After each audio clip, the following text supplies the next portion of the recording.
بسم اللہ الرحمن الرحیم۔ السلام علیکم ورحمۃ اللہ وبرکاتہ۔ آج میں اپنے دوستوں کو ایک باپ بیٹا کی کہانی سناؤں گا۔ اس سے ہم سب نے سبق حاصل کرنا ہے، ذرا یہ غور سے سنیے گا۔ ایک شخص نے اپنے بیٹے سے وصیت کرتے ہوئے کہا، بیٹا میرے مرنے کے بعد میرے پیروں میں یہ پھٹے پرانے موزے پہنا دینا۔ میری خواہش ہے مجھے قبر میں اس طرح اتارا جائے۔ باپ کا مرنا تھا کہ غسل اور کفن کی تیاری ہونے لگی۔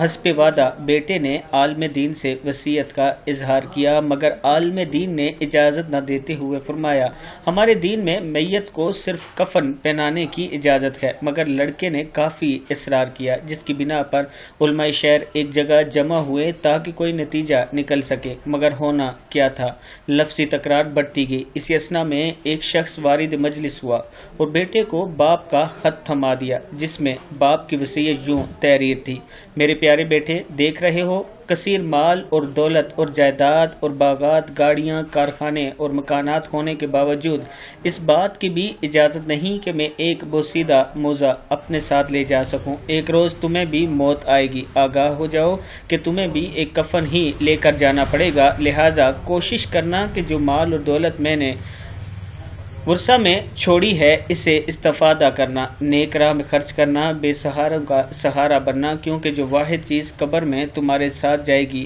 وہ تمہارا اعمال ہوگا۔ تو دوستو، جو مال اور دولت دنیا کی ہے یہ دنیا ہی میں رہ جانی ہے، ہمارے ساتھ جو جائے گا وہ صرف ہمارا اعمال جائے گا، جس کی ہمیں فکر ہی نہیں، اس کی ہمیں فکر کرنی پڑے گی، تب ہی ہم دنیا اور آخرت میں کامیاب ہو سکتے ہیں۔